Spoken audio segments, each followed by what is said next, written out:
जिला स्तरीय अधिकारियों की बैठक ली, किन मुद्दों के ऊपर चर्चा हुई, क्या निर्देश दिए? देखिए, एक एक बिंदु पर हमने बहुत गंभीरता से चर्चा करी है और बहुत बारीकी से हम लोगों ने चर्चा करी है।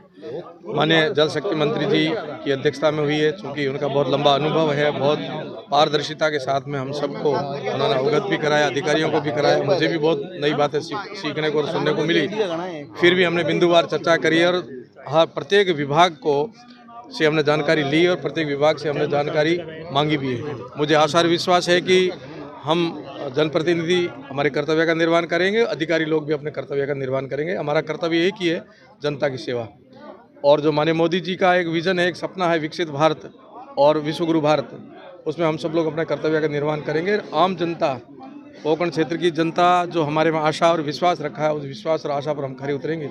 इसके लिए हमने सबको अपने अपने ढंग से अपने अपने विचार रखे और सप्ताह भर में कुछ जानकारियां लेनी है, कुछ 1-2 दिन में लेनी है, किनको कोई काम ऐसे हैं जिनके 1-2 दिन में निस्तारण करना है और कुछ हमारी अगली मीटिंग होगी, तब तक ये सब निस्तारण करेंगे, ऐसा हमारा विश्वास है। सरकार बने हुए करीब 15 दिन हो गए हैं, अभी तक कैबिनेट मंत्री या मंत्री पद को लेकर कोई तरीके की सरकार में जानकारी नहीं मिल रही है। क्या कहना चाहेंगे, कब तक मंत्री बन जाएंगे? देखिए, ये कोई चिंता का विषय नहीं है, ये चिंतन का विषय और मंथन का विषय है।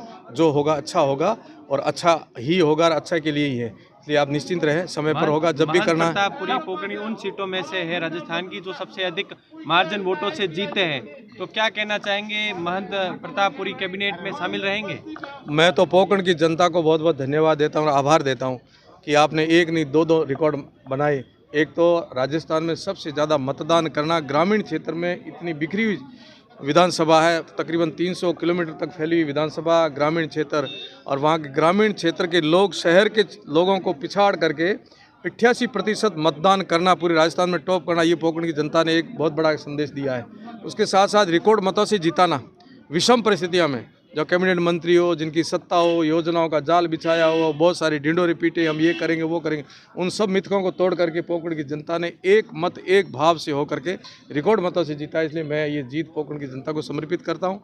मेरा सौभाग्य है कि पोकरण की जनता ने मुझ जैसे एक संत को और एक सामान्य व्यक्ति को राजस्थान की उस विधानसभा में पहली बार कोई संत प्रतिनिधित्व करे, उसमें से मुझे भी भेजा, इसलिए मैं उनका उपकार है। मैं तो एक ही करूँगा, मेरा कर्तव्य जनता की सेवा करना है, किसी प्रकार से कोई चाहना नहीं, बस यही है कि जो चाहना थी वो जनता ने पूरी कर दी है।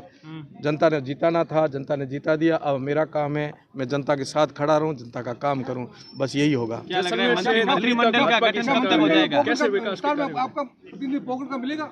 देखिए, मेरा नहीं, मैं तो पोकरण का कह रहा हूं और पोकरण की चिंता पार्टी अपने आप करेगी, चिंतन भी पार्टी पोकरण के लिए करेगी। पोकरण में क्या करना है ये हमारे शीर्षस्थ नेताओं का विषय है और जो करेंगे अच्छा करेंगे। आप सब लोग निश्चित रहें और हम सब लोग पोकरण को आदर्श और मजबूत बनाने में अपना योगदान प्रदान करें। मंत्रिमंडल का गठन कब तक हो जाएगा, क्या सूचना मिल रही है?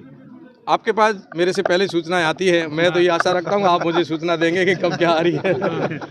जैसलमेर से लेकर दिल्ली तक भाजपा की सरकार है, कैसे विकास को देखेंगे आप, किस तरीके से विकास? बहुत अच्छे सपने हैं, मोदी जी का विजन जो आ रहा है विकसित भारत, मैं मानता हूं कि हम सबके लिए स्वर्णिम दौर चल रहा है इस समय, और अच्छा होगा। जो कभी नहीं हुआ वो अच्छे काम होंगे, एक सपने साकार होंगे, असंभव को संभव करने की शक्ति मोदी जी में है। तो जो हमें लगता है कि ये कभी होगा नहीं, वो मोदी जी यहाँ करके दिखाएंगे। डबल इंजन की सरकार है आपकी।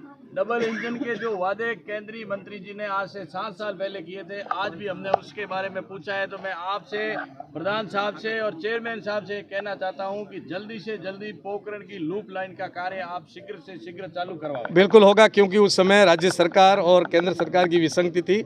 आप सब लोग जानते हो कि भूमि का जो विषय होता है राज्य सरकार का होता है। केंद्र सरकार योजना लाई, पर भूमि आवंटन का, भूमि का जो है वो ज़मीन में कहीं कहीं 19-20 हो रहा था, परंतु ये कार्य भी शीघ्र होगा। जो आपने अभी मांग रखी है तुरंत होगा।